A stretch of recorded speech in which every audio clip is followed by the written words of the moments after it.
Dearly beloved community, I'm so happy to be here together with you. It's almost like a dream in a way. When I was thinking to this time last year, when in Australia it was impossible to go outside of our gate, to think that we're here in the Joyful Garden Sangha, it's quite surreal and quite amazing and a miracle. And so thank you so much for welcoming myself and welcoming my two brothers to the Joyful Garden Sangha in Singapore.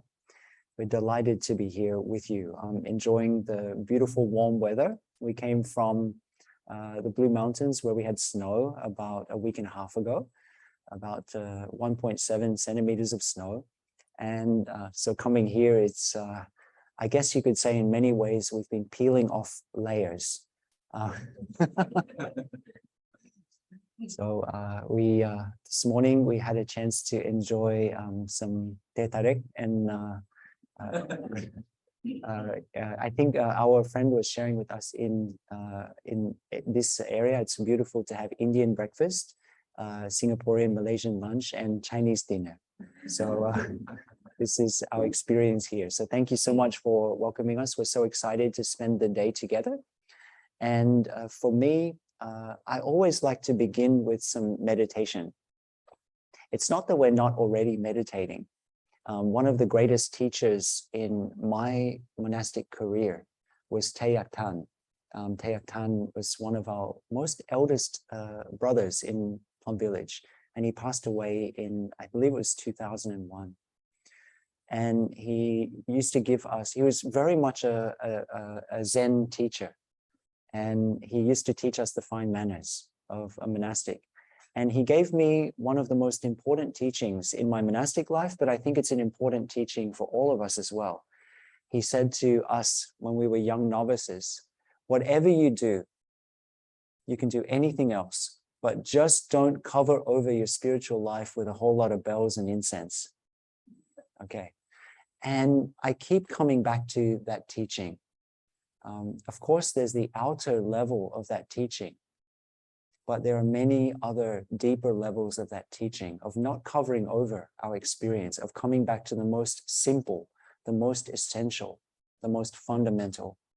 And for me, this teaching of don't cover things over with a whole lot of bells and incense is the teaching of our teacher and Master Lin Chi, when Master Lin Chi and our teacher says the practice is to become a real human being. And the practice of mindfulness is a practice of cultivating the capacity to show up for what is. And what is might be the place that we're in.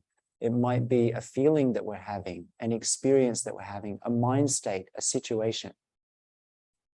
And so mindfulness is the capacity, and even more importantly, engaged Buddhism is the capacity to have every single moment of our spiritual life, the easy, the wonderful, the joyful, and the hard, the heavy, the hot, as our spiritual path, as our spiritual life. So when I say, let's have some meditation, I notice a lot of people kind of think, right, okay, now we're going to have some serious practice. Fair enough. But at the same time, the most important moments of our life are not necessarily the moments on the cushion. They're how we bring those insights into our daily life. In Plum Village, our teacher, Thay, shared with us that in Plum Village practice, one of the most important qualities is a quality that we call in Vietnamese Myanmar. It means continuous. So we have the same quality of mind, the same quality of heart, the same quality of attention when we're drinking teh tarik and when we're sitting on the meditation cushion. There's no difference. And this is not a necessarily easy thing to accomplish, but it's one of the most beautiful, because in that way, each moment of our life is a moment to be able to open our heart, to be able to come more fully to life. And so this morning, let's begin with a period of sitting meditation. I'd like to invite you just to find yourself in your body. Take a moment perhaps to establish a firm foundation on the earth. Feeling your two knees in contact with the earth. Perhaps if you're sitting on a chair, your 2 feet resting on the ground. Just feeling the support of the earth. And take a moment perhaps to rest your hands lightly in your lap.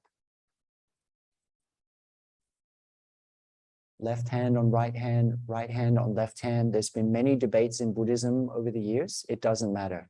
So whichever is most comfortable for you. Then perhaps what I like to invite my students to do is to rock your body gently back and forth from side to side, inviting your vertebrae into alignment. So as we rock from side to side, we rest our vertebrae one on top of the other. Perhaps we might even notice that we gain a centimeter or two in height. Many of us slouch down through the day. And we can roll our shoulders back slightly just to open our heart space. Gently closing our eyes. We take a moment to consider all the experiences that we've had today up to now. Any projects, concerns, worries, we just take a moment to let them all go, just to breathe them all out.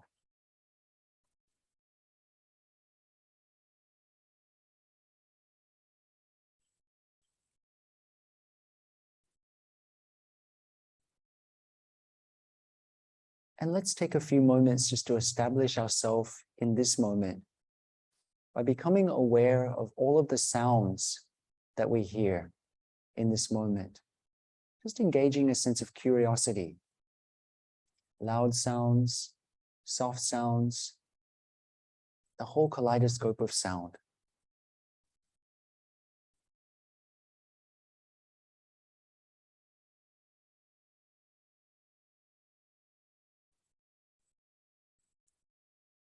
Notice also if you're drawn to some sounds and you find them pleasant. You find other sounds perhaps unpleasant or disturbing, or other sounds are just neutral. Not evaluating our response in any way, but simply becoming curious.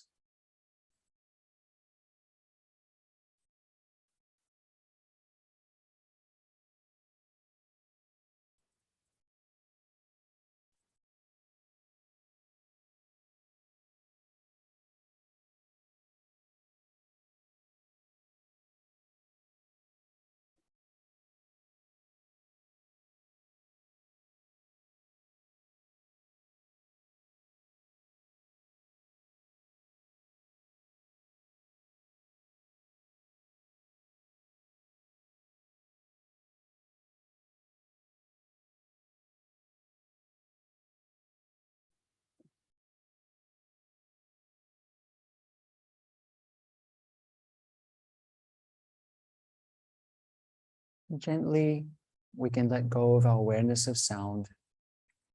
And I invite you to become aware of the sensations of your body, perhaps by becoming aware first and foremost of where you're experiencing the strongest sensations at this moment in time, which for many of us will be the weight of our body on the cushion, our feet on the floor.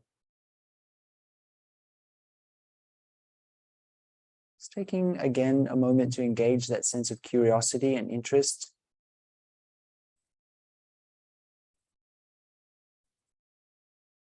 We'll continue to explore and become aware of our body in terms of sensation, perhaps becoming aware of the sensation of our arms and hands resting in our lap.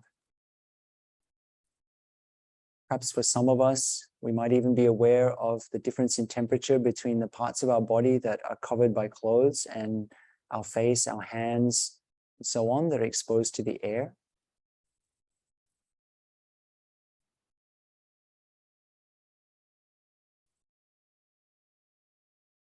Just allowing your body to reveal itself to you through sensation. Becoming aware also if there are pleasant sensations or sensations that we find unpleasant. Just becoming curious about those responses.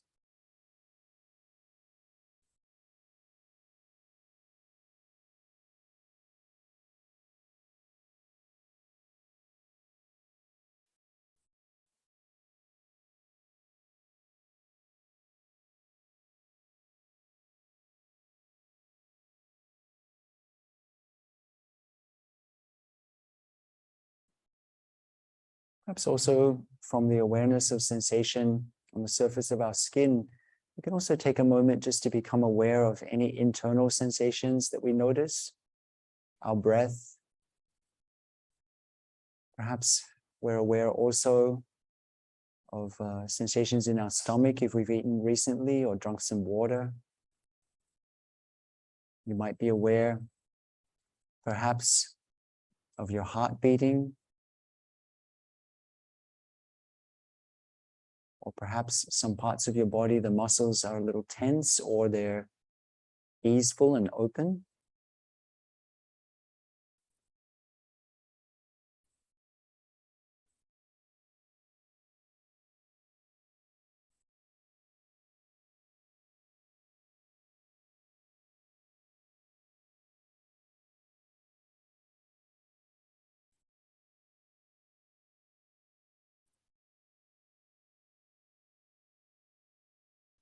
And slowly and gently, we can transition our attention to our awareness of fragrance and odor. In this moment, as we breathe in, just becoming aware of all of the fragrances, subtle or less subtle, that make themselves known to us. Each breath is quite unique.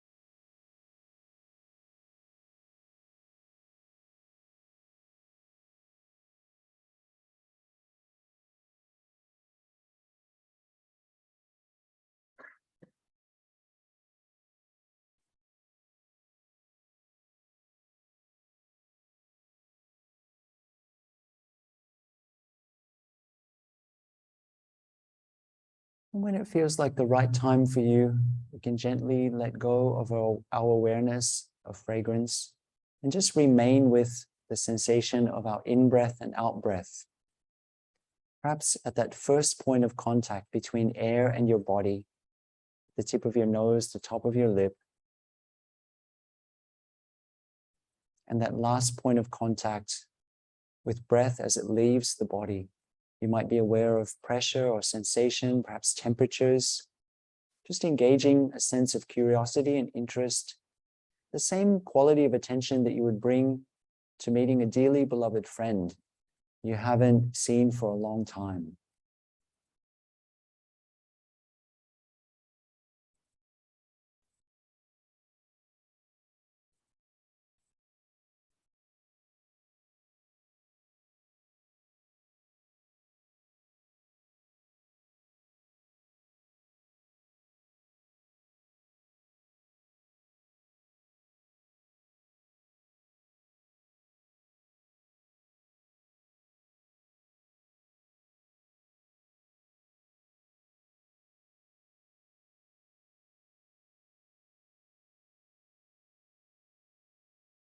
And if you feel that your attention is comfortably resting with the sensation of your in-breath and out-breath, feel invited to continue your exploration of your in-breath and out-breath, following your in-breath in through your nostrils, through your sinuses, the back of your throat, down through your windpipe, all the way until your abdomen rises at the end of an in-breath. And then following your out-breath, that first moment of an out-breath where the abdomen begins to fall, following the sensation of your out-breath all the way until that last moment when the out-breath leaves the body and becomes an in-breath.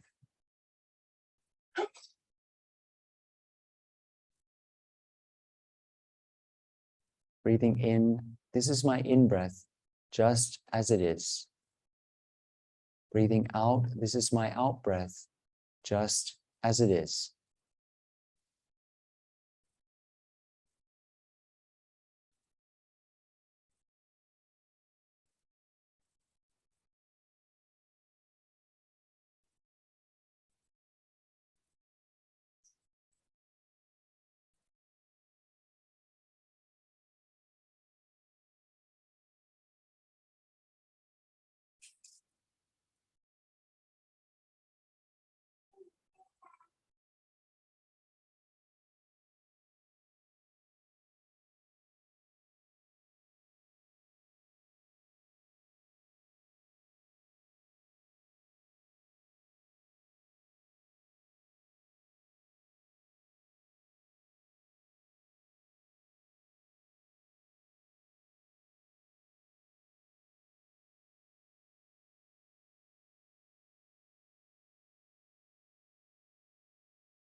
As we continue to be fully aware and resting in our in-breath and out-breath, I invite you to broaden your attention slightly and to become aware of your whole body with your breathing,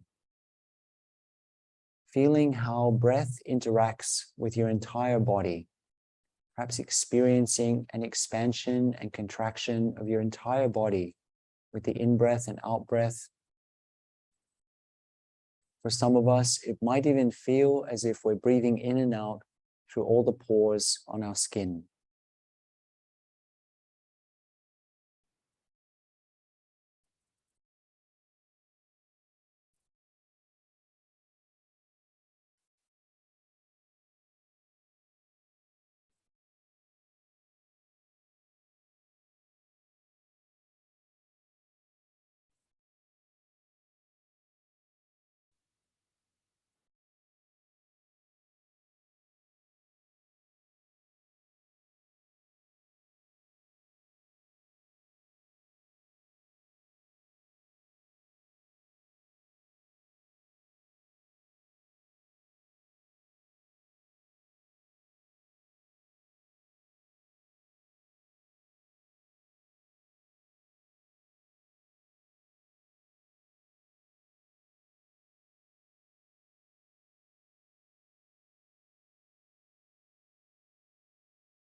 As we continue to dwell with the physical sensation of our in-breath and our out-breath, we notice that without any effort at all, our bodies are becoming calm and pockets of ease are developing in our mind, calming, easing.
As I continue to breathe in, breathe out, I bring to mind a condition of happiness, a condition of joy, an easeful condition that I'm experiencing in my body and mind right here and right now.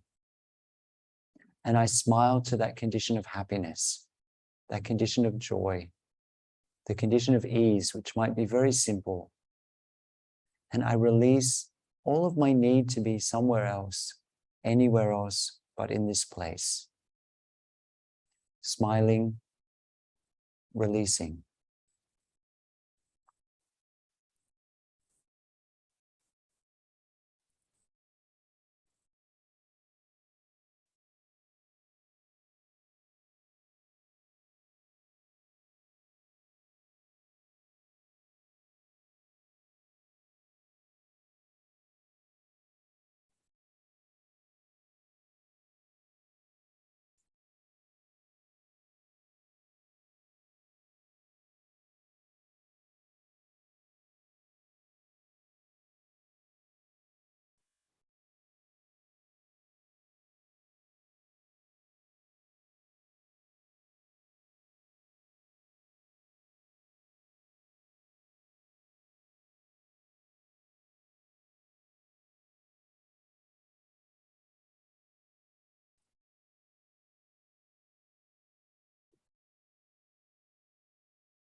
As I continue to breathe in and breathe out, with each in-breath and out-breath, I continue to establish myself firmly in this present moment. And I experience the wonders of this moment.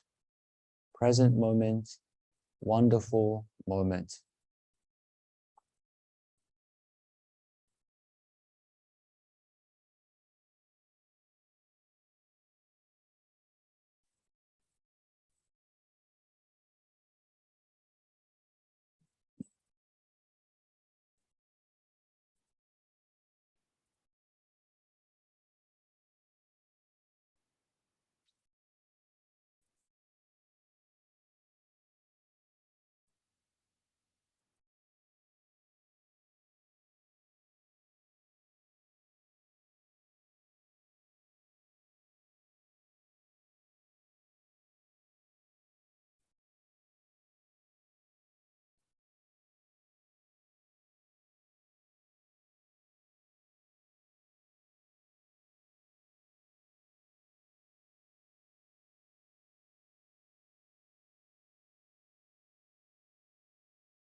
Breathing in, this is my in-breath, just as it is. Breathing out, this is my out-breath, just as it is.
So dear Sangha, we can perhaps flex our hands, roll our shoulders, massage our face if we need to, turn our head from side to side, but also continue to be aware of our breathing.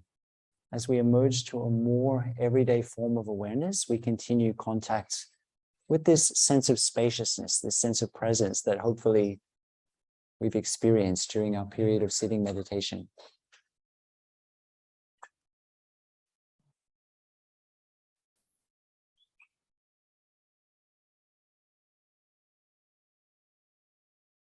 So dear beloved community, it's again such a delight to be together with the Joyful Garden Sangha. We wanted to thank you for welcoming us here and for your sincere and wholehearted practice.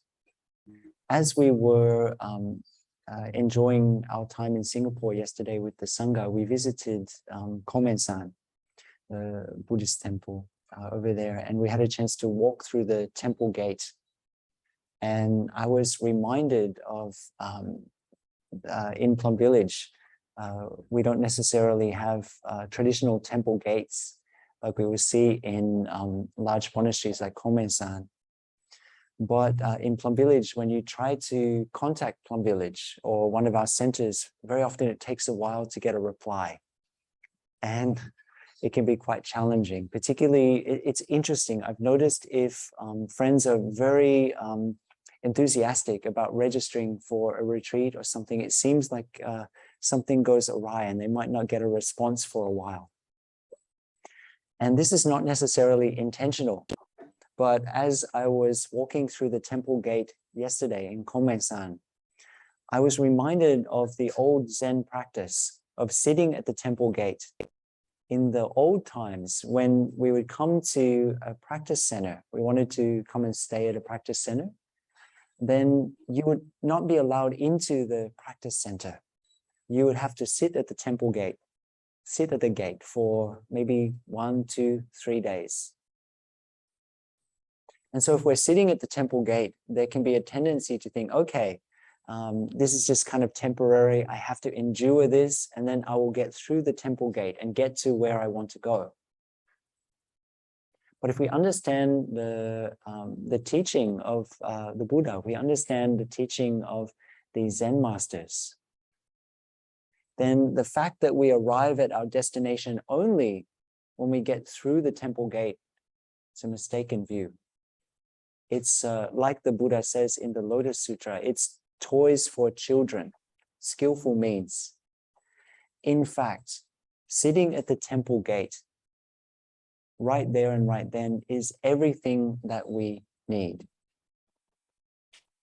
Everything that we're looking for. Our whole journey into the kind of practice center, to use that example, is a journey of bringing us back to being able to sit at the temple gate, to realize that actually whatever we were looking for was already available for us in that moment. This is the whole fruit of the Buddhist path, to go on a journey of perhaps many years, thousands of lifetimes, or a single moment, and then to arrive back at this place of our departure, to cross over, to use the metaphor in Buddhism, to cross over from the shore of suffering to the shore of liberation. We make this journey of 1,000 years, a single moment, and we pull ourselves up on the other shore. We stand up and we look around and we discover something really strange, and that is we're right at the point of our departure. We're right back where we started, but everything has changed. The shore of liberation is not somewhere over there. It's right here and right now. This is the teaching of Plum Village. When our teacher says we are already what we want to become, we are already at our destination. And yet it's important to be willing to make that journey, but at the same time, not to think it's only when we get over there, wherever there might be, that we're at our destination. Many times we live in very busy and very difficult situations. And it can sound almost like a cliche to say we use these moments as our practice. Some of us can feel that we're almost as if we're in the middle of the fire. I remember leading a retreat or having a chance to facilitate a retreat a few years ago in New York City. It was in Rockaway Bay, and where we were was right underneath the flight path, the final approach path to JFK. So I can't remember now after 6, 7 years how often the planes went over, but I think it was probably every 60 seconds or 90 seconds, an A380 or a jumbo jet was flying right over the retreat center. And so people complained.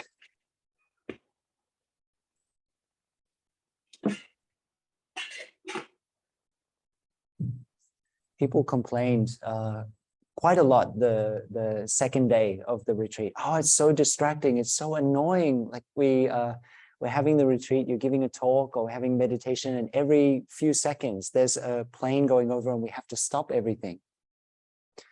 And so I started to reflect, and I realized that in Plum Village, we have our own version of the plane, and that is the bell. And in some ways, in Plum Village, we only have the bell every 15 minutes. So on the retreat, we were even more lucky. Every 60 or 90 seconds, we had a chance to stop. And so during that retreat, I shared with everybody, during this retreat, whenever we hear the plane and we can't hear each other, we will stop whatever we're doing. We'll come back to our breathing and we'll practice this practice of stopping. And it was actually one of the most profound retreats that I've ever experienced. It was a beautiful experience. Those things that we call distractions or annoyances, or we just wish to be able to get rid of, they're actually our path of practice. So when we talk about bells of mindfulness, of course, it's wonderful to have a bell at home. It's wonderful to have these tools, but it's equally, if not more wonderful, to choose these things that get underneath your skin and invite them to be a bell of mindfulness. Our monastery, Mountain Spring, there are 2 roads going over the Blue Mountains. One is the Great Western Highway, and the other one is Bell's Line of Road, where we are. So it's very busy with trucks and a lot of vehicles going over. And where we are is very rural. And in fact, 2.5 years ago, the whole area was devastated with a fire. So most of the houses are built right next to the road. And our house, where the monks are staying, is built right on the road. So there are big trucks coming by all the time. And so it's a great opportunity. Like for me, I wake up every morning and I think, I wish that everybody who passes by this gate will have a moment of peace. And I also, whenever I hear the truck, it's a practice to stop. So when we came here to Singapore, people said, oh, we hope the road noise doesn't bother you at all. On the contrary, it's so much quieter here than where we are. Wherever we go, that's our perfect place of practice. One of the realities of this samsara world is that there is no perfect place. Wherever we go, even if it is the quote unquote perfect practice center, we make all the arrangements and we decide, okay, I want to go to somewhere with really serious practice. So we make all the arrangements and we get to that place with this really serious practice, maybe 8 or 10 hours of sitting a day. This is wonderful. But then we get there and we think, oh, if only that person would breathe more gently. They make so much noise in the meditation hall. Or why is it so cold? And why are there all those dogs over there? This is the nature of our mind, and it's the nature of samsara. So for me, I think one of the most important qualities of a practitioner is to be able to recognize that and to be able to smile to it, to have a sense of humor about it, and to choose to take those moments as our bells of mindfulness, to invite them to be our practice, not things that we have to overcome to get to our practice, but actually they are our practice. As a monastic, we have a lot of interesting experiences. I think this robe is an invitation for people to come up and say all kinds of things that are on their mind. I told the story of myself and Brother Phap Hai when Brother Phap Hai had come back to Deer Park Monastery many years ago. He'd been in France for a while, and he said, I haven't been to the supermarket in the US for a while. Let's go to the supermarket, Brother Phap Hai. So we were in the town, so we went to the supermarket, and we were looking at the different aisles. In France, in the supermarkets, the aisles, there's a lot of cheese and bread. It's like what the whole supermarket is centering around. In the US, what do you think it is? Any guesses? Chips, yeah, snacks, yeah, snacks. So we were in the chip aisle. We were looking at all the different chips, all the snacks, just looking like this. That's what monastics do, you know, kind of curious.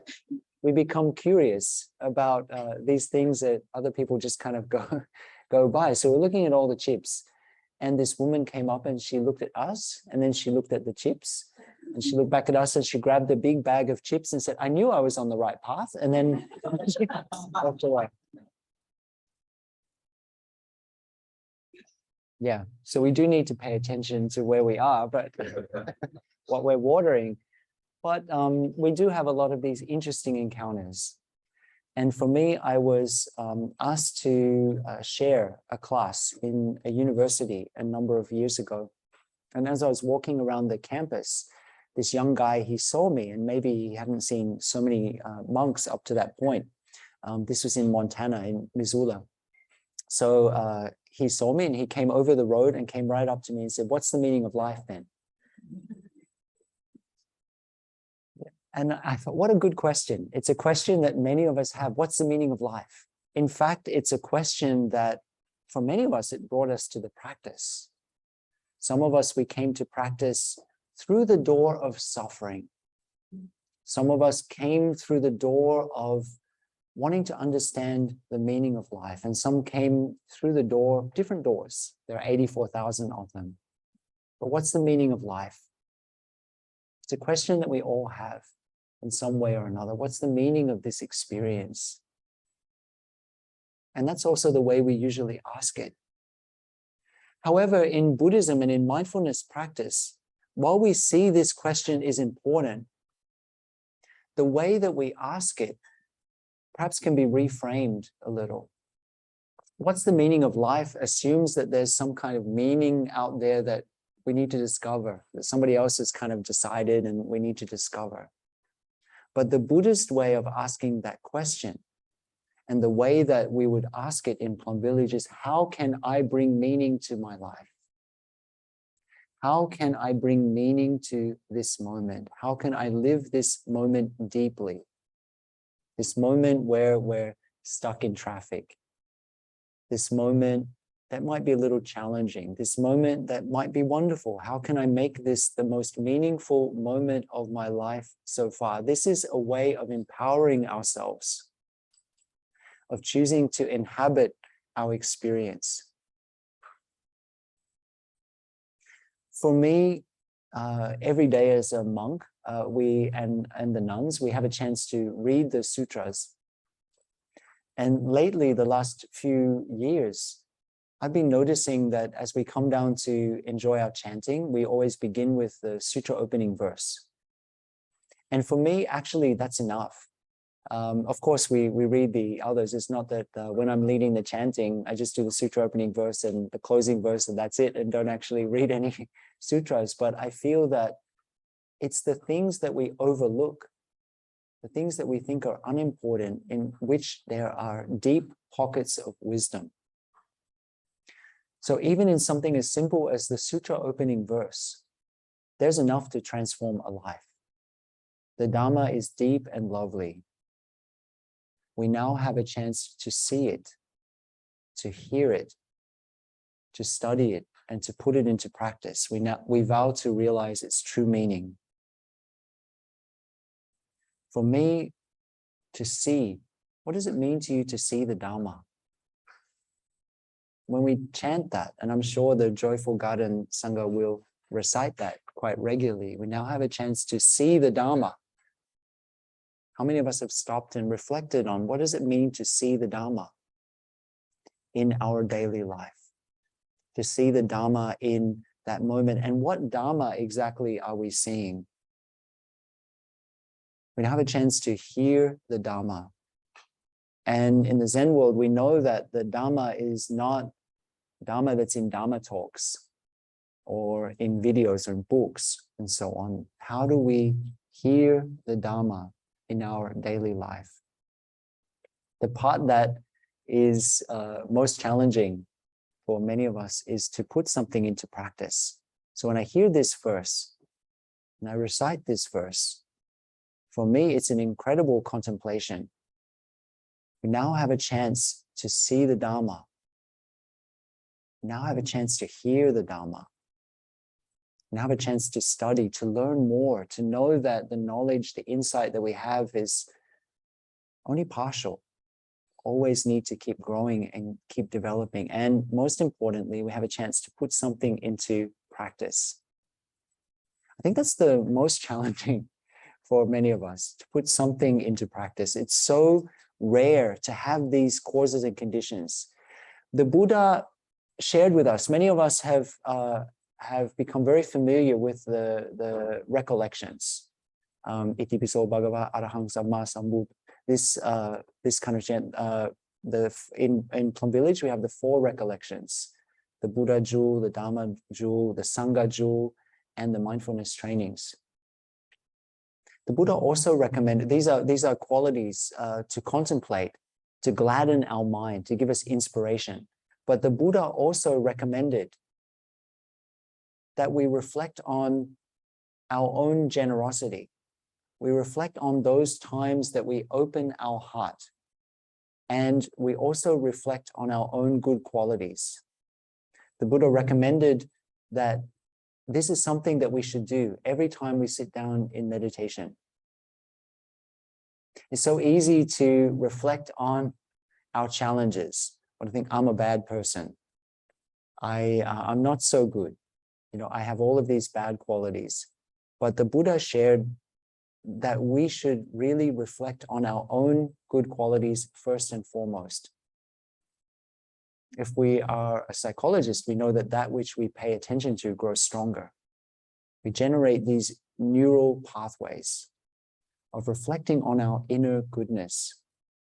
And if we're a student of the stories of Buddhism, we know that when the Buddha had his awakening experience, it's said that he didn't say, I'm the only one in the world, nobody else can do this. What he said is, how strange. Every single living being has this capacity to wake up. So in fact, the practice of mindfulness is a practice of coming back to our original nature, of discovering something that's already there. That's already there. Nurturing that, bringing it forth, touching it more often. If we understand this teaching, then it can help us to be able to let go of a lot of the efforting that can come into practice. To be able to rest in that goodness, to be able to allow that which is already there to come forth. It's said in the text that it's so rare to have this chance. And that if we reflect on how rare it is to have the chance to encounter teachings of understanding, of compassion, when you think about that and you think about your situation, then we think about all the people around, and we're not saying Buddhism is the best or anything like that, but just people who have been touched by a spiritual teaching, whatever that lineage might be. So we think about how many people have been touched by that. So it's already a rare thing. So many people have heard teachings of different traditions or sort of heard about it, but not been interested at all. So that's already, if you're feeling down on yourself, that's already something that says you have a lot of blessings. You've got some good things going on. And not only have you heard that, something penetrated your heart, something called you forth, you got interested in that teaching. So that's the second condition. Third condition is that you understood it to some level. Fantastic. And then you were able to put it into practice in some way. Whenever you're feeling negatively about yourself, thinking about how rare it is to have all of those conditions, that's a great inspiration.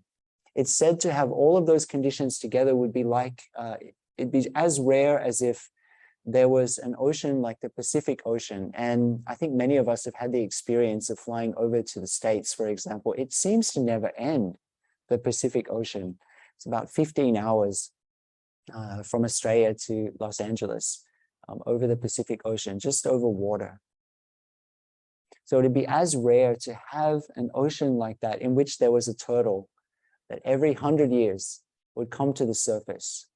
And on the surface of the Pacific Ocean is a piece of wood with a hole in it. And it would be as rare to have all of those conditions as if once, when the turtle came up in 100 years, that the head would go through the hole in the piece of wood. So when we're feeling down on ourselves, nothing's going right. Perhaps our partner, our boss, our friends, like they might have been, something might have happened and we're feeling like we're not good enough. First of all, to reflect on all of those moments in which we've been generous, we've opened our heart, we've reached out in connection to others, we've taken care of ourselves. And then also to reflect on our own good qualities and to reflect on these causes and conditions that have come together in our life.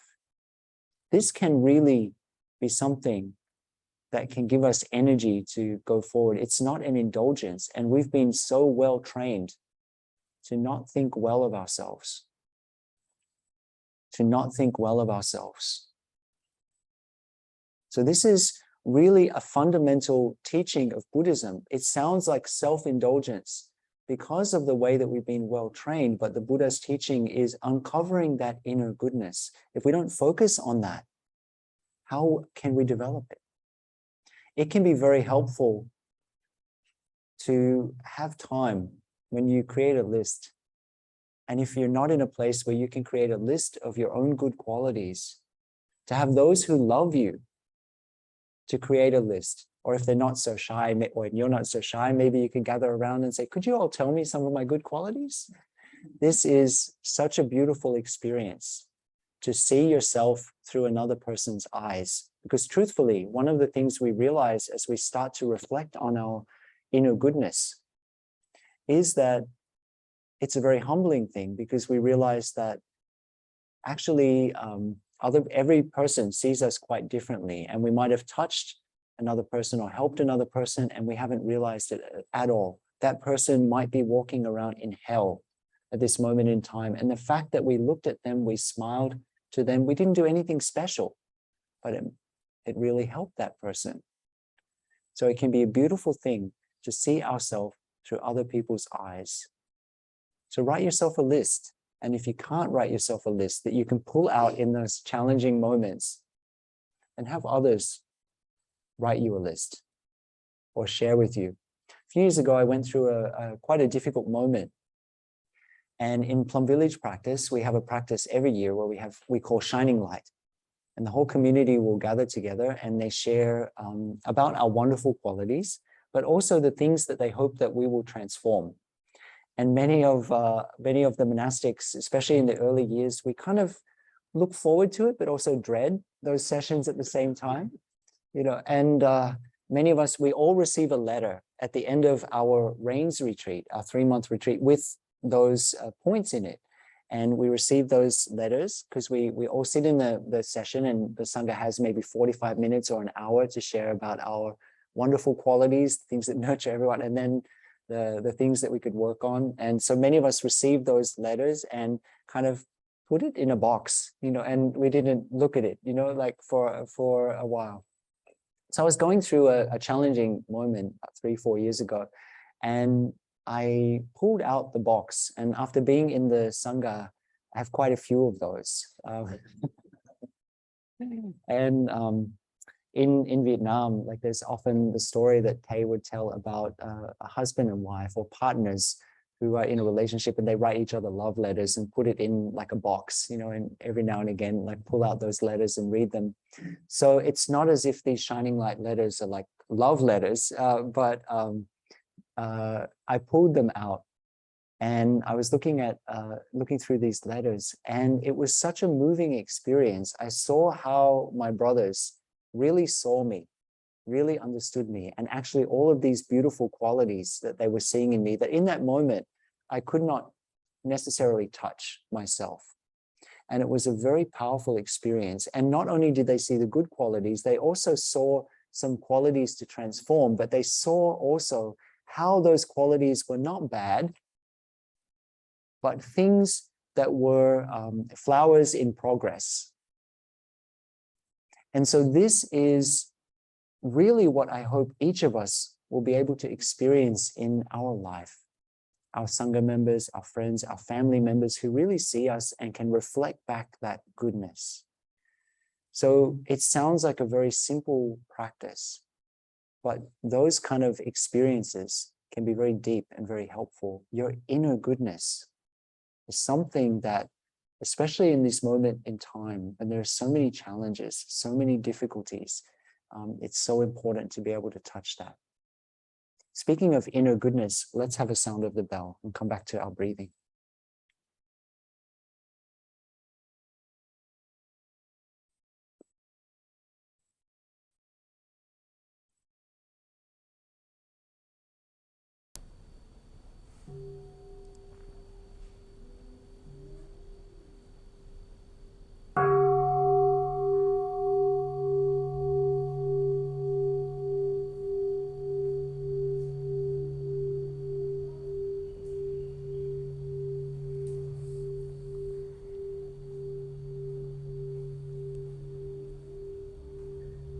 It seems to me that we've never had a time like this when Dharma teachings or spiritual teachings in general have been more available for more people. In fact, it's possible, if you really wanted to live this way, to listen to Dharma teachings 24/7, like they're just available everywhere. And this is a wonderful thing. But at the same time, it's interesting because we have this tendency, it's almost a consumeristic tendency of thinking that more is better. Supersize the Dhamma. More is better. Yeah. People of old, the people of a few hundred years ago, they didn't have this chance. Maybe they would travel for many months. They heard about a teacher somewhere. They would travel for many months to receive a teaching from this teacher. And they would finally get to the monastery or the temple. And then they would say, what's the meaning of life? Or what's the essence of the Buddha Dharma? And so on. And the teacher would say, go and look at the pine tree out the front. That is all that they would have to practice with. Now, if that happened to us today, would you be disappointed? You came to a Dharma talk and like sit down, and then the teacher said, just look at the plant in front. Have a nice day. You would be so frustrated. So this is all that the people had to practice with. One sentence. That's it. And in many cases, it's enough to be able to transform a life. More is not better. We have this culture of accumulation, this idea that if we accumulate more stuff, it's going to be better, whether it's physical stuff or ideas. Our teacher Tay said in the heart of the Buddha's teaching, Buddhism is not about accumulating more views, but it's about letting views go, letting things go. More is not better. I think in America, they have a new word that's been developed, stuffication. Suffocated because of all the stuff around. So the stuff we have can be physical stuff, but it can also be all of these layers of accumulation of views and ideas. And also in some cases, like an overwhelming amount of this sense of lack that we have. I'm lacking something, so I just need to do one more retreat. I need to go to listen to one more talk, nothing against Dharma talks. And I have to do this or do that, and I'll finally get there. One sentence is enough. And in fact, if you look at your own life, and this is a reflection I like to invite my friends to do from time to time, to ask ourselves, what was that one sentence of the Dharma that penetrated your heart, that touched you? What was that teaching that really struck you? Oftentimes that teaching is enough. There's a quality in Buddhism, and I spoke about the 4 recollections or the 3 recollections earlier in that chant that says one of the qualities of the Dharma is that it leads on.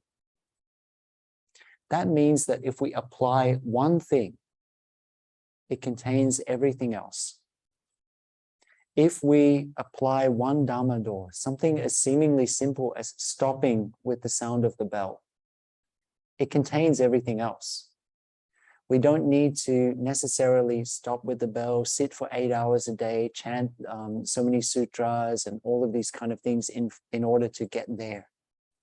But one simple practice can be enough to transform our life. One simple practice can contain all the others. In Deer Park, where I was living for quite a number of years, our meditation hall has many doors. And so there are about 4 doors that we normally have open for people to come in, but there are about 12 actually around the meditation hall. And so people can pretty much come in any door that that's appropriate for them. They come in. I was sitting there one morning and I was watching our friends come in the hall, and I saw this as a reality, like we can come in through any door, but what is important is that we stay in the room. If we keep coming out of the meditation hall, going out the door, coming in another door, going out, how will we ever benefit from the energy? So we find a practice, as seemingly simple as it might be, walking meditation, breathing, stopping with the sound of the bell, being together with the Sangha, drinking our tea mindfully. And slowly that practice will infuse our whole life and will contain or lead us into all the other practices. If you practice mindfulness of breathing, we can see this. You don't need to memorize the 16 steps. If you practice mindfulness of breathing, becoming sensitive, first of all, just recognizing that you're breathing in and breathing out, that's a massive accomplishment for many of us. Oh, this is an in-breath. Oh, this is an out-breath. And being able to stay with that. Then we begin to notice that each breath is completely unique. We engage the sense of curiosity. The technical term is Dhamma Vichaya. With mindfulness, always investigation. I like curiosity because investigation sounds pretty intense. But curiosity, we become curious about the breath. We begin to explore the breath, and we begin to notice that each breath is unique. Then we begin to notice how our breath impacts our whole body. And all of these steps occur very naturally if we apply our mind correctly. This is the nature of the Dharma. The Dharma is not a set of techniques. It's not a set of techniques to press this button and to get that, but rather Dharma in its original sense, rather than a whole set of commodities, actually means your path, your way of moving through the world, rather than a set of ideas or a set of techniques. How do we move through this experience? How do we move through the world? And I love this sense of Dharma. Rather than Dharma as a thing, Dharma is our way of encountering, of moving through each moment.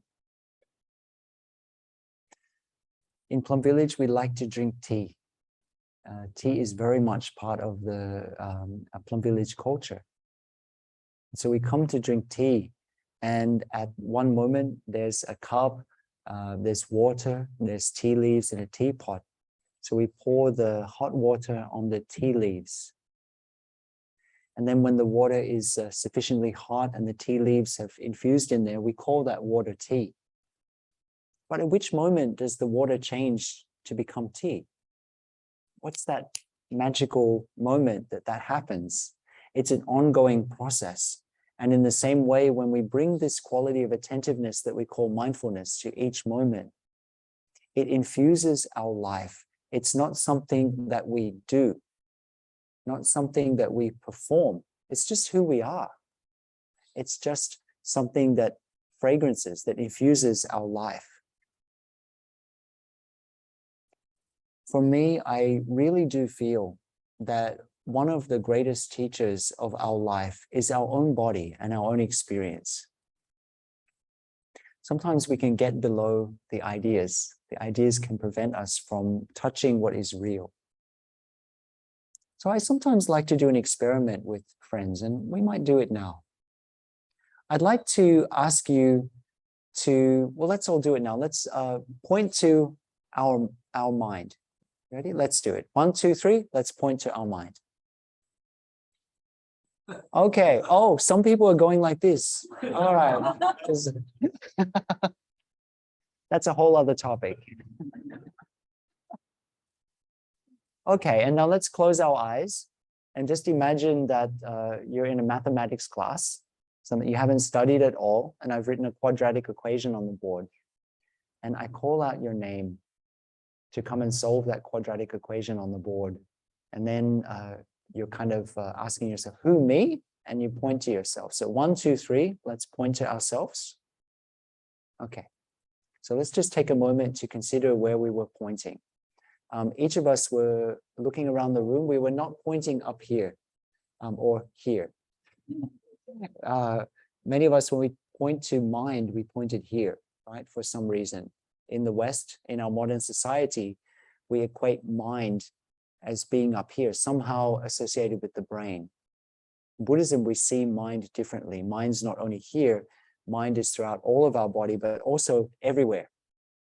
This is the insight of the Vijnanavada, the mind-only school. But intuitively, when I asked you to point to yourself, nobody pointed here, which is actually reassuring. I think nobody pointed here. Because we have this tendency to live above our ears. We have a tendency also in Buddhism, in Buddhist practice, and we were talking about this yesterday with some friends, to equate knowledge with insight. More information with insight. But on an intuitive level, we know that we're not up here. We pointed to our heart. We pointed to the center of our being. And this is very important because the word that we translate as mindfulness, sati or smrti in Sanskrit, can be translated as mindfulness in English. In fact, the word mindfulness was proposed as the translation for sati in 1861, I think it was, by an Anglican, a Church of England parson. So if we come with the perspective of modern society as mind being up here, then when we hear the term mindfulness, we may not necessarily be touching it in its full sense.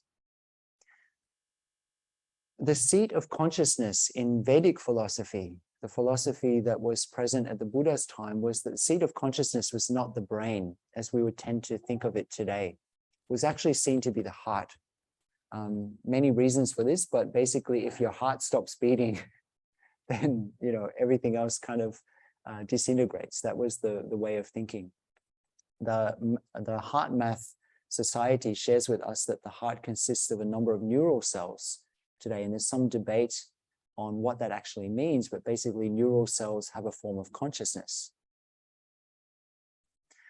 It's equally valid to translate sati as heartfulness than mindfulness. And I think this is very helpful medicine for us in our day and our age, because when we speak of heartfulness, we immediately have this sense of coming down out of our heads into our lived experience, into our bodies, into this sense of encapsulating what's going on in our body and in our mind.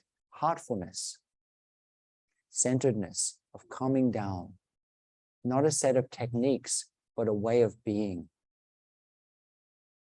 Master Rinzai, Master Lin Chi, said that the real miracle is to walk on earth. And we see this similar image in the Lotus Sutra of when there's a story of when the Buddha was on Vulture Peak and offering a teaching, then he was in a stupa and all the celestial bodhisattvas got inspired and gathered around and said to the Buddha, we want to help you.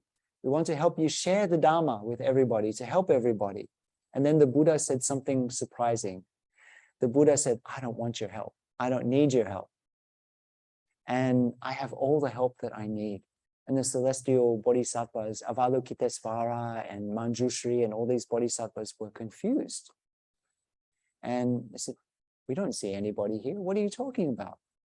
And the Buddha pointed out, if for those of us who have been to Vulture Peak and seen where the Buddha's hut was, we know that we can look out over a valley. And I like to, when I've been to India and had a chance to be there, to look out and to bring to mind this image. The Buddha in the sutra pointed out, and then he said, out there is all the help that I need. He pointed to the valley, and from the valley, in the sutra it says the earth broke open and all these earth bodhisattvas came out of the earth. And so for me, when I think about this image, and I think about the Buddha saying that it's not going to be the celestial bodhisattvas, those bodhisattvas who are floating in the sky, walking on clouds, a little bit disembodied, that are those that will bring about transformation and healing, but rather it's the bodhisattvas from the earth. I think about the fact that the earth here symbolizes our own embodied experience. Bodhisattvas from the earth of your experience, your joy, your sadness, your pain, your suffering. The practice of Buddhism is a practice of shining the light of awareness on our own situation and understanding it, bringing that wisdom forth.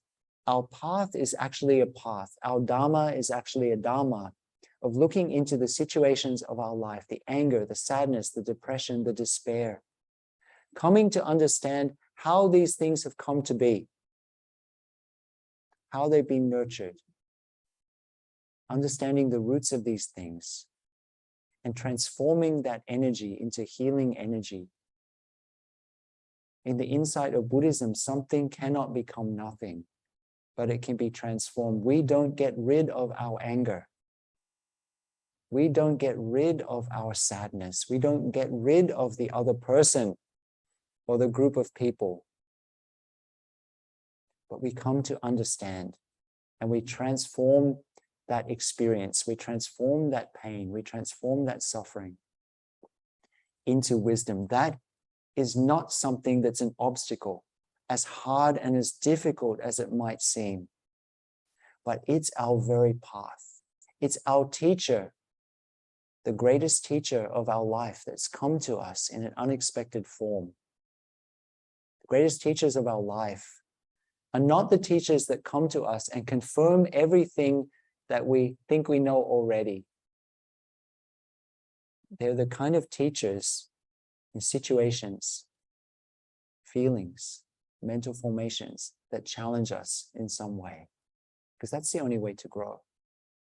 So the bodhisattvas from the earth is a great invitation for us to be able to look back at those situations that are challenging in our own heart, in our own mind, in our own life, to be able to shine the light of awareness on them, to not try to avoid them, but to be able to have the courage to turn towards them, to look into how they've come to be, what they have to teach us, and how we can bring that understanding to benefit ourselves and also the world.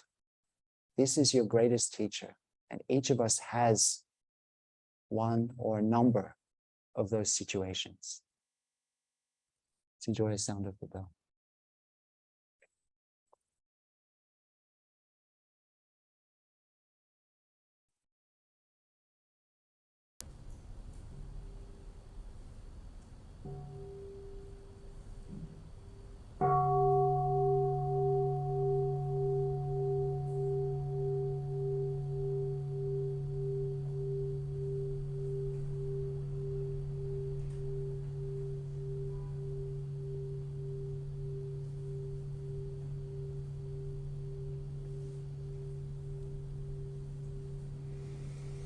So heartfulness, for me, is a very important medicine for our time, especially if we're living in a very fast-paced society. We're very disconnected from the earth around, and our rootedness in each other. in our sense of community. Very important medicine for our time to bring our attention down out of our head into our bodies. But it's also important for each of us to be able to recognize our unique situation. All of us have different things that we're working with, different challenges, different strengths, different opportunities. One size doesn't necessarily fit all. I was in France, in fact, the year that I met Brother Ben Min, it was about 4 years ago now, I met Brother Ben Min, and I was in France, and there was a heat wave, similar to the heat wave that we had this year. And I really needed to have a hat. So in the Plum Village bookstore, they had a hat that says one size fits all. So very confidently, I got this hat and I tried it on. It didn't fit my head at all. So I don't know, is something wrong with my head or something wrong with the hat, but one size didn't fit all. In the same way, in terms of the Dharma, if we consider the Dharma as medicine, and the Buddha said the Dharma is medicine, not all medicines are suitable for each person. Many years ago, I was, each of the monks and nuns in Plum Village are on a cooking rotation. So we have a chance to cook for the community, to wash up, to do the trash and recycling, from the eldest to the youngest. Now we're a larger community, so sometimes we're on different rotations, not necessarily just in the kitchen, but at that time, I was working on a cooking rotation, and I was working with a wonderful practitioner from Taiwan. And as we were cooking, she was taking some Chinese medicine. She had Chinese medicine balls, the large ones that she was taking. And she said, "Would you like some?" And I love Chinese medicine. I think I've been sleeping too close to the medicine pot for too many years. Like, I'm always happy to enjoy Chinese medicine. So I said, sure. And so she gave me one and I put it in my mouth, and I was enjoying the taste and everything. And it was only after about 5 minutes that I asked her, what is this medicine for? And she said, it's for women's troubles. Yeah. So in this lifetime, I don't have those set of issues. I have other issues. And so it was not necessarily the most appropriate medicine for me at that stage of my life. And in the same way, I feel it's really important for us as practitioners to be able to have a look at our situation, to ask ourselves, what brought us to practice? What was that inspiration that brought us to practice? As I shared before, some of us came because we have an incredible amount of suffering that we want to understand. Others of us came because we were inspired by the teachings and so on, but something led us to practice. If we understand that motivation, then it becomes more easy to be able to understand what kind of teachings, what kind of practices can help our situation. What is it that brought us to practice? And if we've been a practitioner for a while, why are we still a practitioner? Is another important question. We're practicing for 5, for 10, for 20 years. Why are we a practitioner still? What keeps us on the path? What's that exploration at this moment in time for us? Another question that I like to ask my friends is, in terms of the practice, what brought you to practice and so on, what is it that you're looking for exactly? This is a very important question, not to only consider once in a lifetime, what is it that I'm looking for, but to ask ourselves every day, what is it that I'm looking for? And some of us have done this, but many of us don't take the next step. We ask that question, and then we think to ourselves, when the answer comes up, such as peace or liberation or enlightenment. So we stop there, we say, great, congratulations. And I also say congratulations. Good, very good. But I think there's another question we need to ask as well. What do I mean by that? We say, I'm looking for peace. What is peace to you? What's your lived experience of peace? If we're looking for enlightenment, what's enlightenment for you? What's liberation for you? Liberated from what? What does that look like? How does that feel in your body? I always tell the story of the time that my younger brother came to visit me in Deer Park Monastery. We'd been separated when we were quite young. I was orphaned when I was relatively young. So my brother was fostered with one set of family, and I was fostered with another. So we grew up quite separately. And in about a year after he got married, my brother said, I'm coming to the United States. I'd like to visit you in Deer Park. I said, great. So I said, how long will you be with us? And he said, I'll be there for a week. And I said, this is so wonderful. Like, he can be together with the community. And when he arrived, I said, what would you like to do? And he said, I really want to take you to Universal Studios. And I thought to myself, oh, Buddha, no. I don't want to go to Universal Studios, no. And so I was thinking, how do I get out of this? And I thought of what would be a foolproof way to get out of it. And I said to him, yeah, it's possible. We can organize that. But in the monastic community, we make decisions collectively. So you have to present this to the Bhikshu Council, to the Council of the Fully Ordained Monks, and they'll consider this request. And then they'll let you know whether I could go to Universal Studios. So I thought, oh, I'm very, very safe, because there's no way the monks will say, like, Phap Hai can go to Universal Studios. It will be so easy. And then I can easily tell him no, and I can take refuge in the community, and he cannot get upset with me. And so anyway, my brother wrote a short letter to share with the fully ordained monks, and it was read out.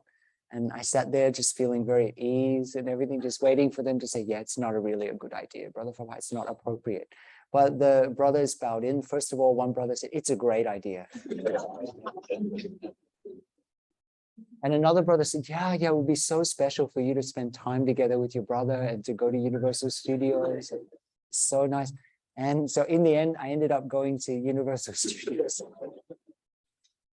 Yeah. So we went to Universal Studios, and we spent the day at Universal Studios, and it had been so long. I think maybe at that time, it must be now from the time I was a child. At that time, it was maybe a quarter of a century or something since I'd been to an amusement park. I had no concept of all the developments that had happened over the years. So I was following my brother around, and he took me on this roller coaster ride. We went on the roller coaster ride, and we came down from the roller coaster ride. And when we got off, my brother ran over to a kiosk that was over there. And I saw him flicking through an iPad, and then he started to laugh. I thought, what's going on? So I went over to the iPad, and there was a picture of everybody like in our carriage, and they were all, and there's a picture of me going, My brother ordered that picture, and if you go to his house, you'll see it in the wall. But I also thought this is a very great teaching right there, because he was so happy, and so was everybody else on the carriage. That was their happiness. If I asked them what will bring you happiness, that was that. For me, it was not my happiness at all. You know what I mean? It was not something that I would necessarily call happiness. But if I said to my brother, my happiness is sitting quietly by candlelight, drinking a cup of tea, waiting for a cactus flower to bloom, my brother would have that same experience. So when we say, I'm looking for happiness, we think that our happiness, our experience, our idea of happiness is the same for everybody else. Sometimes our ideas can prevent us from touching it. So it's important to ask ourselves, whatever it is we're looking for, whatever brought us to practice, to ask ourselves what we mean by that. What's our experience of it? And then also as a Sangha to have discussions with each other, even about something such as mindfulness. I was at a conference of Buddhist teachers a few years ago, it was a decade or so ago. And in the beginning, I was quite frustrated because whenever somebody would use a Dharma term, even mindfulness, there would be a teacher who would raise their hand and say, please define mindfulness. And so it was even all of these kind of terms that we throw around in Buddhism. And I was a little bit frustrated because I thought, gosh, like every time we open our mouth, already a mistake. And then But then I started to really appreciate it because I realized that everybody will say the word mindfulness, but have a different sense of what it means. And so as practitioners, co-practitioners, when we have a discussion together, this is not to get caught up in semantics, but to share our lived experience with each other. And more importantly, to be able to understand ourselves, what we mean by things, because this is the first aspect of the Buddhist path, and it's also the very fruition as well.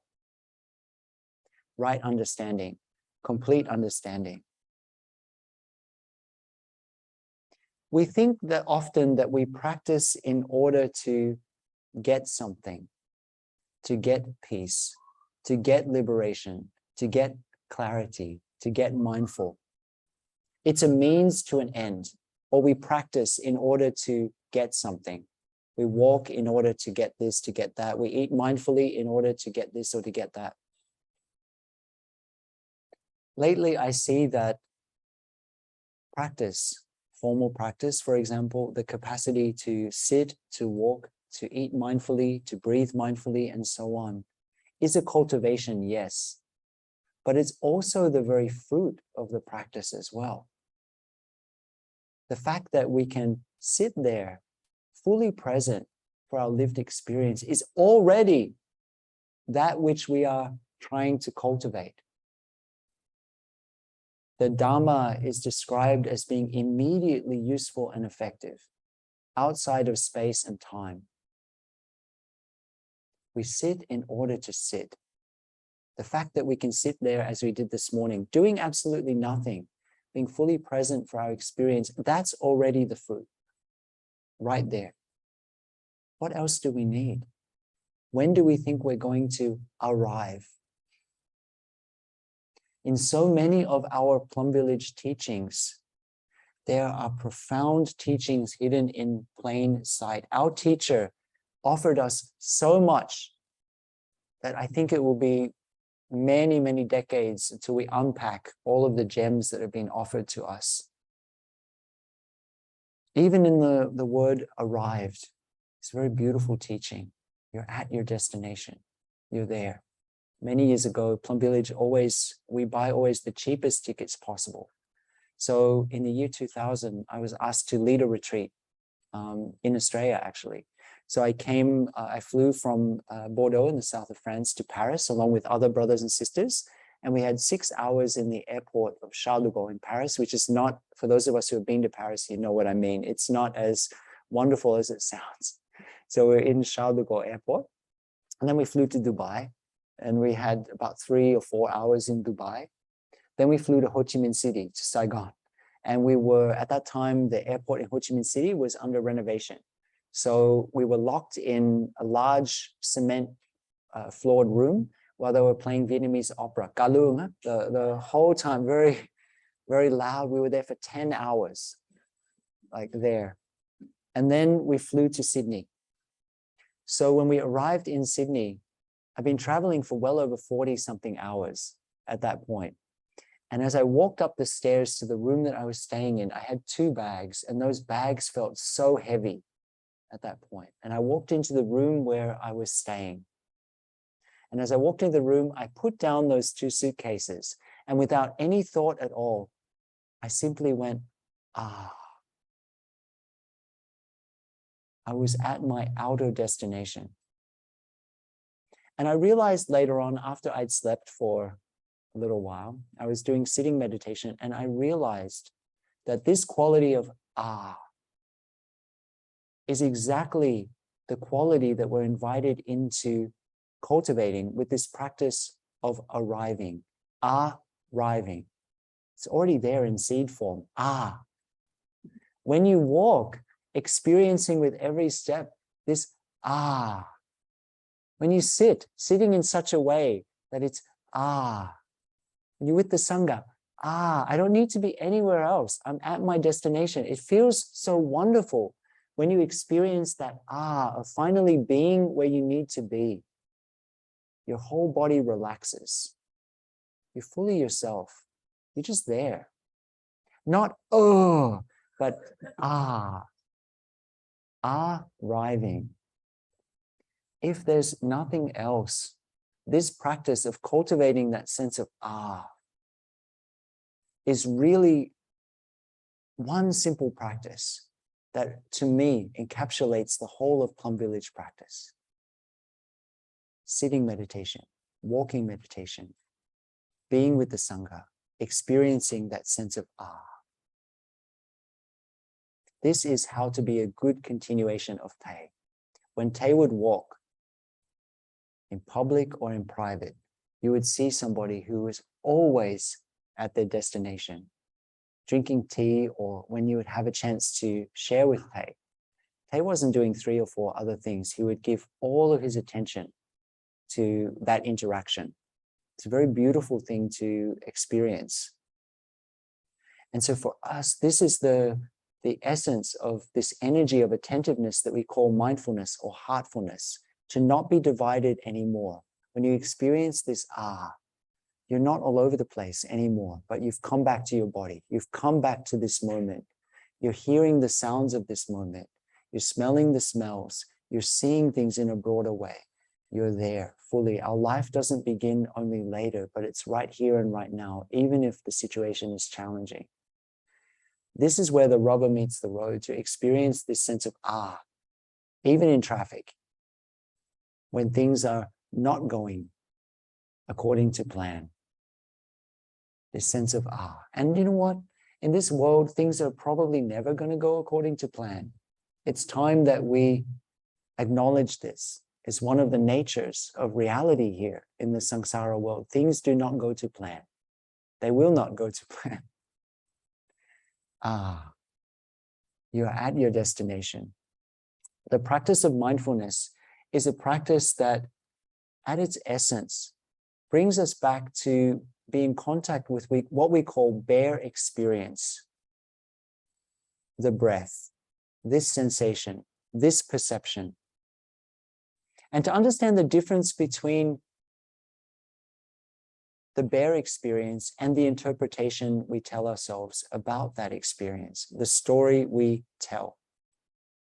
Most of the time, what we call reality is actually a story, an interpretation we're telling ourselves about an experience. It's not the experience itself. Within our monastery of Mountain Spring, we have 3 brothers. They're all here at the moment. Somebody said, "What's happening to Mountain Spring while you're away?" It's being Mountain Spring. We're here. And there are 2 of us who, we can be in the same hall. There are 2 of us who we really will always feel cold. And there's one brother who will always feel hot. It doesn't matter. It can be 1 degree outside. And that brother will want to open the windows. And the other 2 of us will want to wrap ourselves up in sleeping bags, and we're never warm enough. Who's right and who's wrong? That which we call reality, it's not necessarily the same for everyone.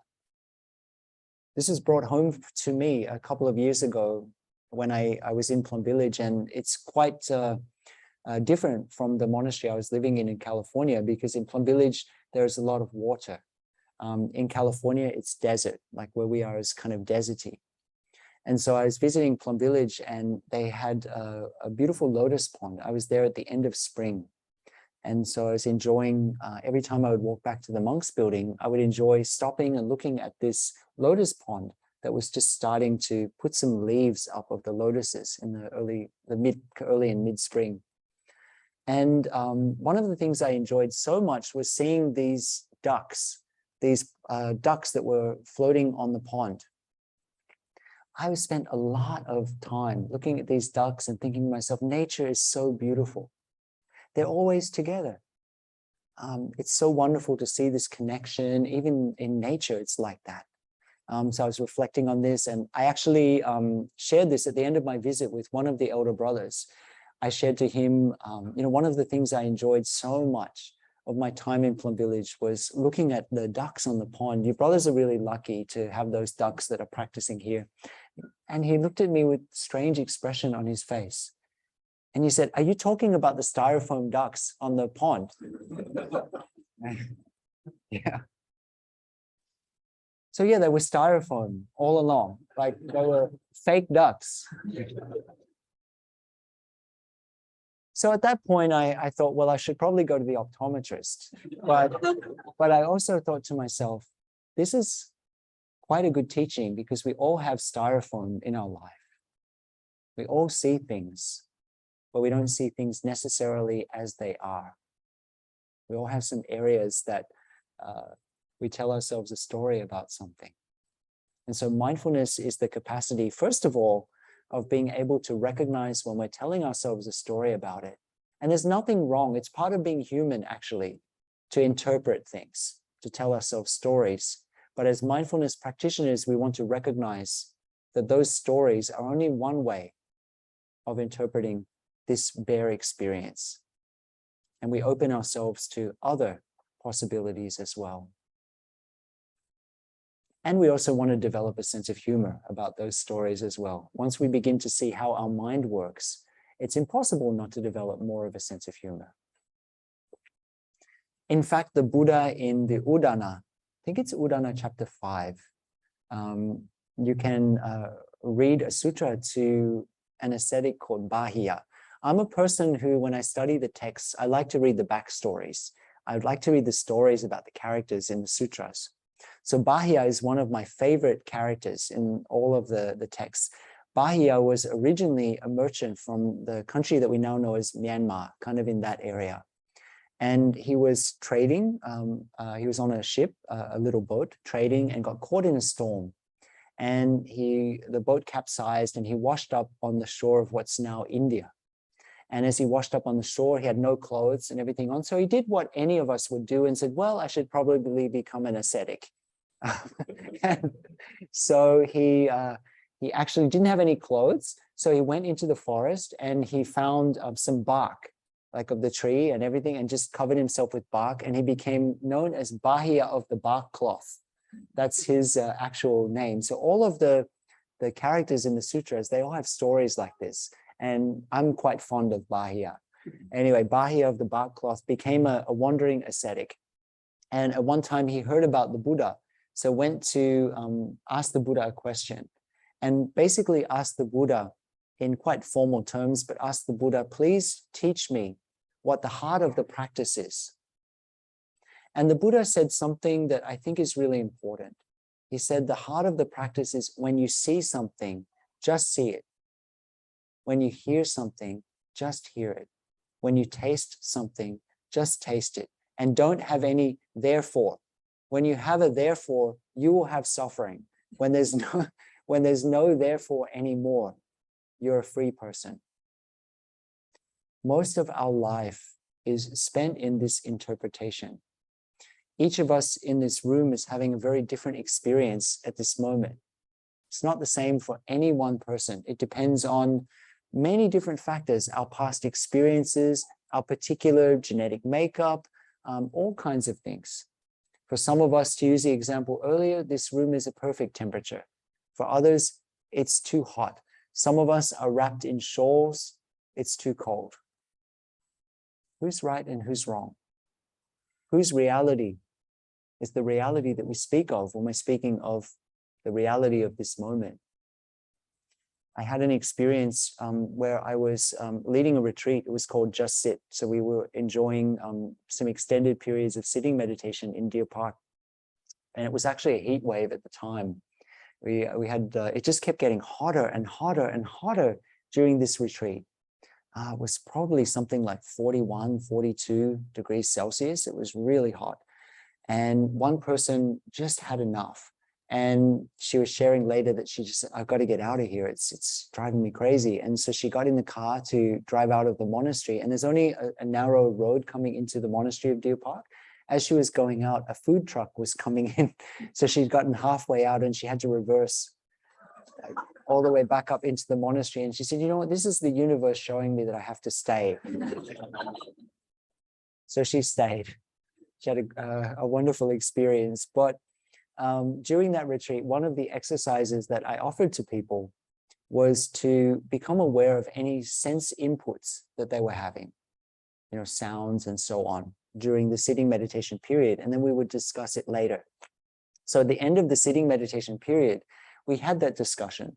What were the things you noticed coming through your senses during the sitting meditation? One person said, oh, the wind chimes. I couldn't stop hearing the wind chimes. And other people said, wind chimes? There's wind chimes? And it just, one person said, yeah, the sound of the children playing like over there on the volleyball court, it was so annoying. And people said, there's children here?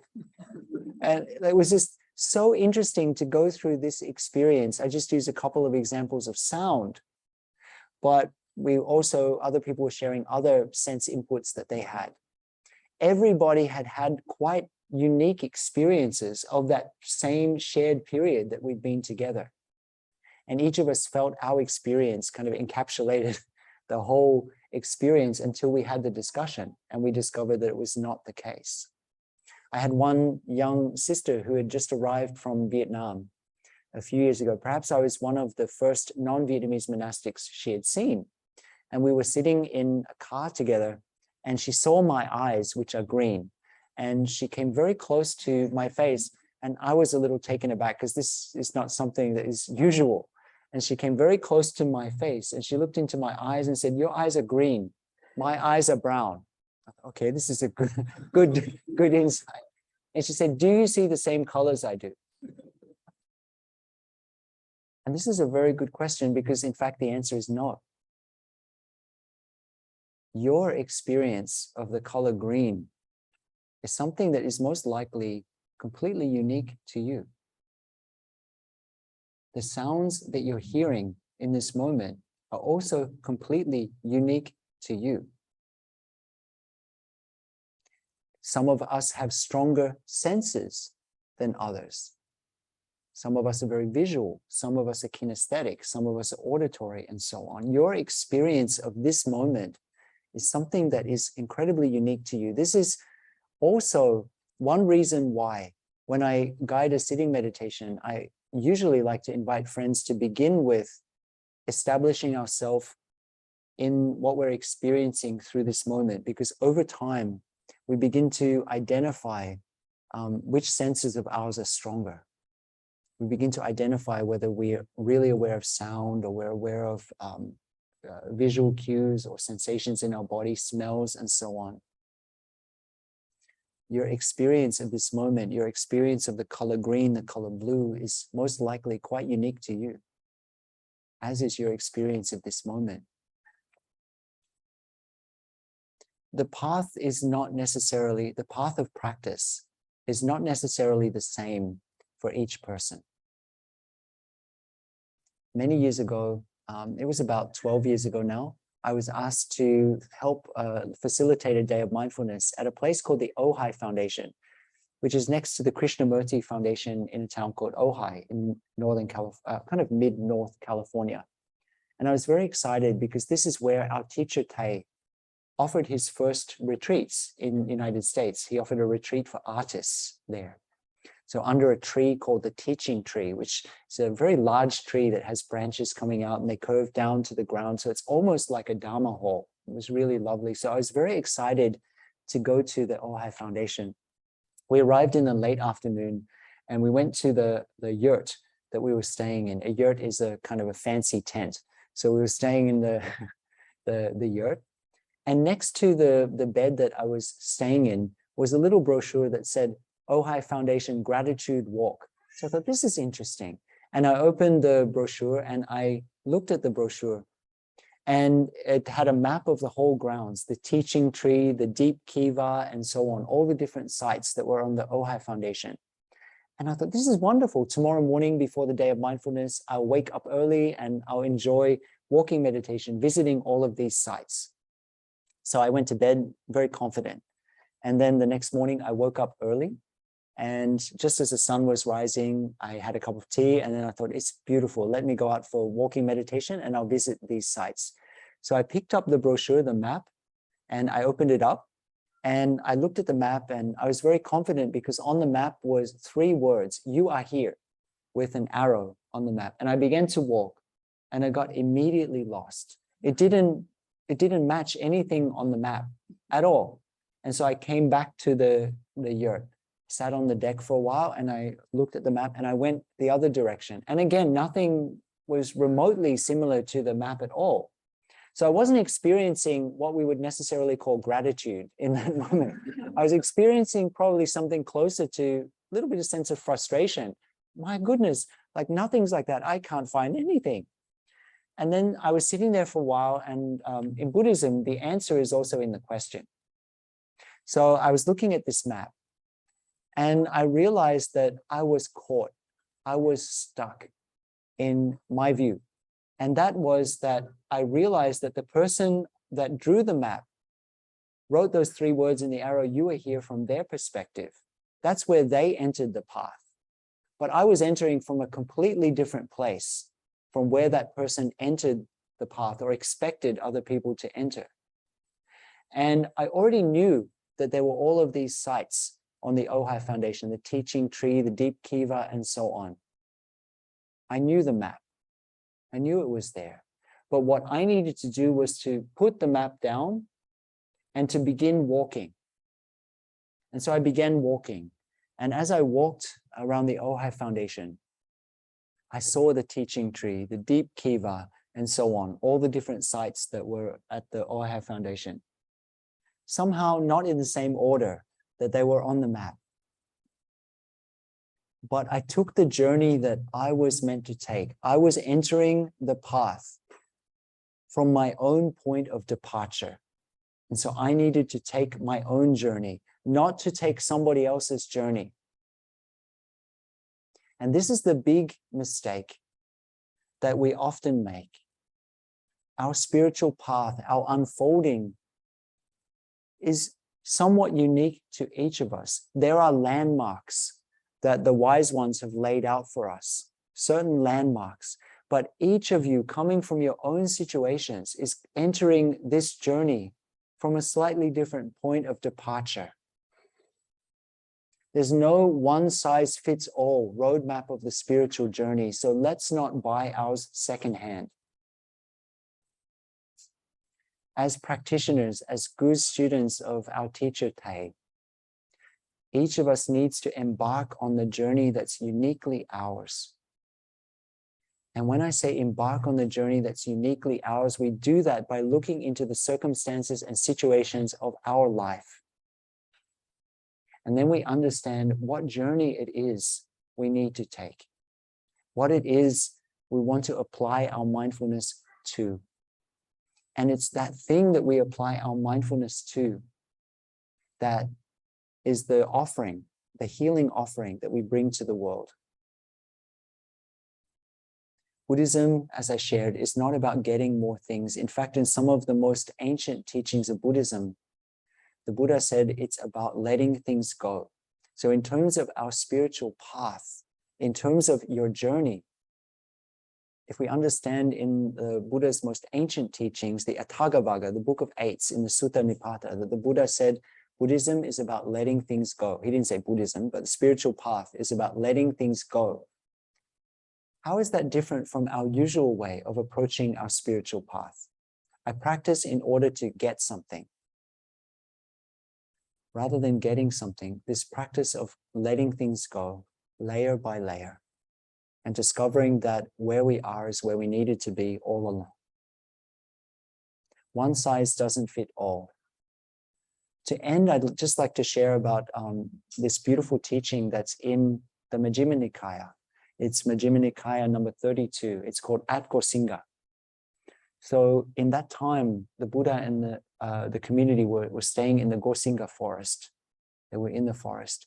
And the monastics were gathered around, as monastics do, and they were having a Dharma discussion.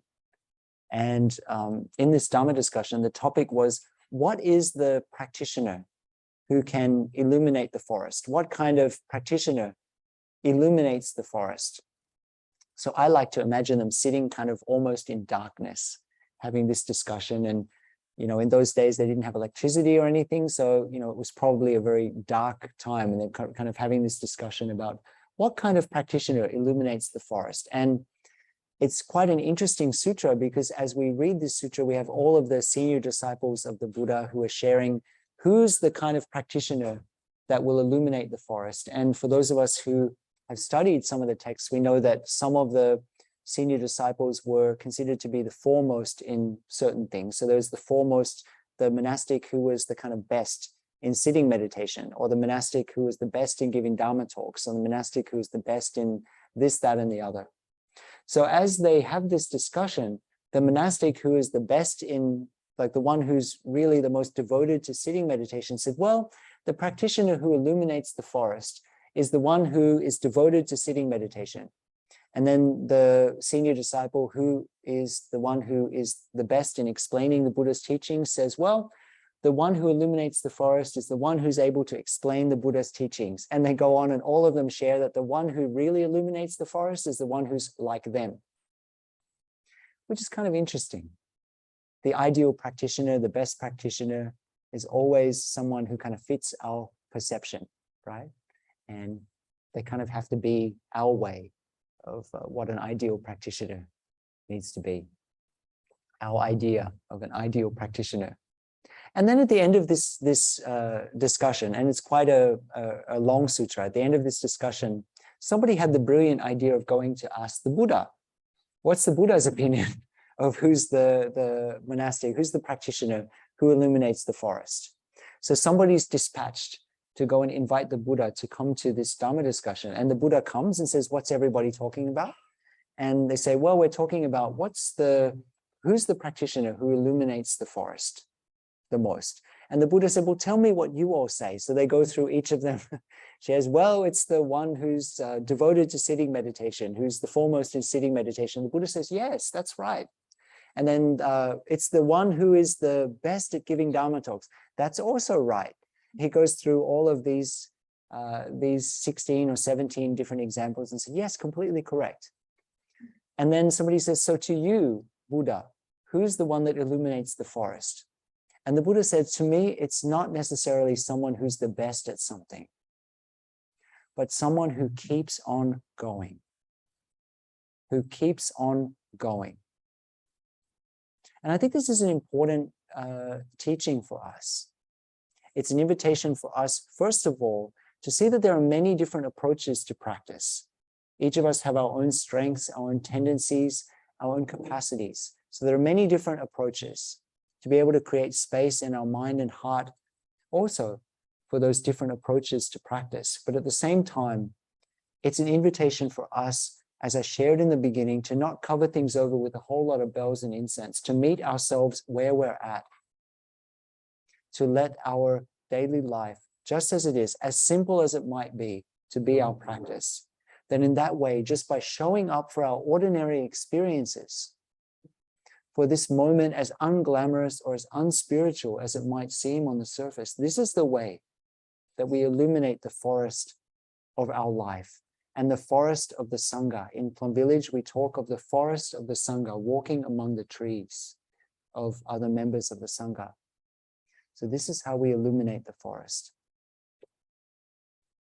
Dear friends, I hope that something was enjoyable for you in this talk. If not enjoyable, useful. If not useful, informative. If not informative, then I hope it's been at least refreshing to spend time in this room together. It's been absolutely delightful to have a chance to practice with you this morning. Thank you for welcoming us into the garden of your Sangha. Let us come to a close with 3 sounds of the bell.